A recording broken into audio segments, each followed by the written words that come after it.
All right, let's do this. So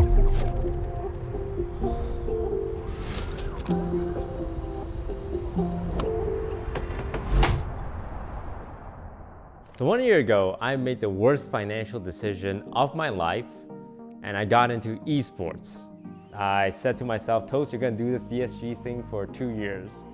And we are at the 1 year mark, and I have doubled what I want to spend. My budget was 500K, and now I'm at $1 million a year. So what does 2024 look like? Well, I want to say there is a tiny bit of good news. For the month of November, we actually made money. It was not much, but hey, having a month where I didn't lose money is a huge win. And I'm hoping 2024, we can break even. Now, how are we gonna do that? Well, first thing is, as you can see, I'm wearing our new hoodie. It's got the main DSG colors, and I really like the color scheme we landed on. We updated our logo a little bit. It's still handwritten, but it's a little more classy. And I know a lot of you guys will miss like the sculpted nature of it, but if you remember that, if you are part of that, you will always be part of the initial first year of DSG, right? When I started DSG, everyone kept asking, hey, can you sell merch? I would love to support. Hey, can I buy DSG merch?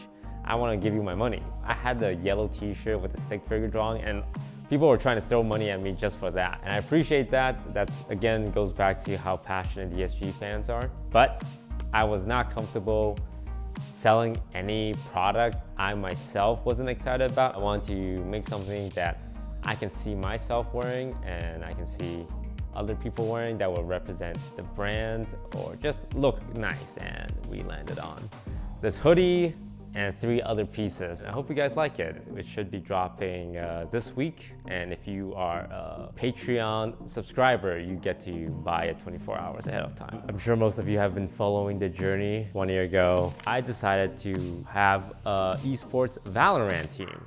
And I thought, hey, this would be really cool. Like people competing under my brand, and I get to watch Valorant on stream and experience all the great emotions that come with it.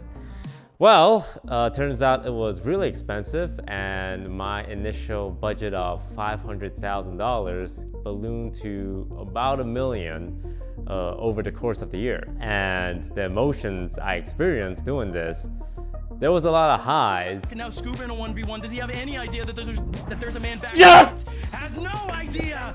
Disguise has made it to challengers! And there was also a lot of lows. Toast? Toast? Toast is just money. We can get the money back. I promise you. I'll run a 3-minute ad. We pay for 1 player right now, dude. Bro, he couldn't handle it. His poor little heart, dude. And then there was some difficulties within the roster that made us have a hard time coming together, and we ended up losing a lot of our games. And it looked like things were about to turn around when we signed one of the best duelists in the world, a player called Ye. And expectations then became high again. It's like, oh wow, Toast's team was losing, but now they got a really good player. Maybe things will look up. We didn't win a single game for the rest of the year. And with each week, my hopes and my dreams were crushed over and over again. But that did not stop me, because immediately after that, I decided to get a League of Legends team, and we ended up winning the whole thing. The only downside was winning doesn't actually get you anything in League of Legends Tier 2. You just get a handshake, a trophy, and a see you next year. And what's more is we actually don't get to keep any of our players because we want them to play in Tier 1, the big stage, the LCS. So we let all of our players go at the end of the season when they won, and now most of them have made it to the LCS, and we're super happy for them, really excited. They all deserve it, and it just means we have to rebuild the team from scratch, do it all again. And even if you do it all again the year after. So maybe getting into League of Legends wasn't the best idea. But we also got into Valorant Game Changers, their league for women and marginalized gender. We got our friends who agreed to play for us, Quarter Jade, Sirian, Truly Tenzin, Kaide, and we found this player Tupperware. It was really exciting. They were practicing and they managed to even win a series. And then the next time Game Changers came around, we fielded a professional team, and this time it went even better. We ended up third and nobody expected us to even come top 8. So it was really exciting, and things were looking up for the third and final Game Changers, and we won that. We get to go to the World Finals. Unfortunately, we end up playing a team that had a cheater on it that was using, cheats. And they eliminated us, which was really sad and depressing. They flew to Texas to boot camp, and their essentially entire competitive year came to an end because one team was cheating.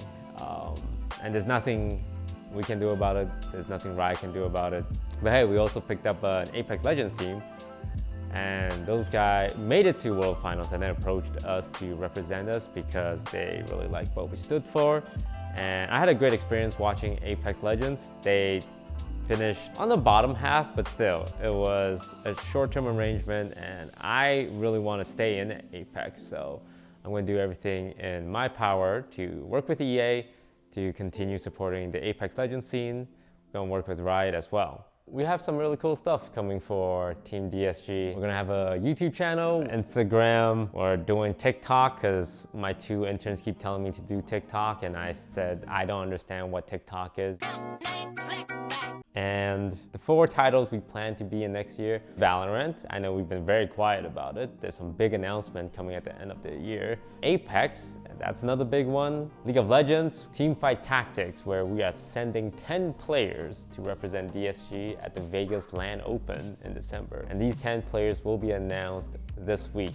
So we're gonna be in 4 titles. I'm looking to enter a 5th title, which is the fighting game scene. I love the passion the fan base has for fighting games and the passion the players themselves have for it. I want to support that, so we are looking to sign at least 1 fighting game player for 2024. I want to create this idea that, hey, esports should be a passion thing first and a financial thing second. And I think in the last few years, the priority wasn't like that. It was kind of switched around. People love esports because at the end of the day, it's a bunch of friends playing video games together trying to be the best in the world, right? And I hope you guys will continue watching and supporting the org. And of course, the Patreon. Speaking of which, you can also subscribe to the Patreon. Get a weekly podcast of me stressing about my financials if you want. Thank you very much. Let's have a good year. Buy DSG merch. Thank you.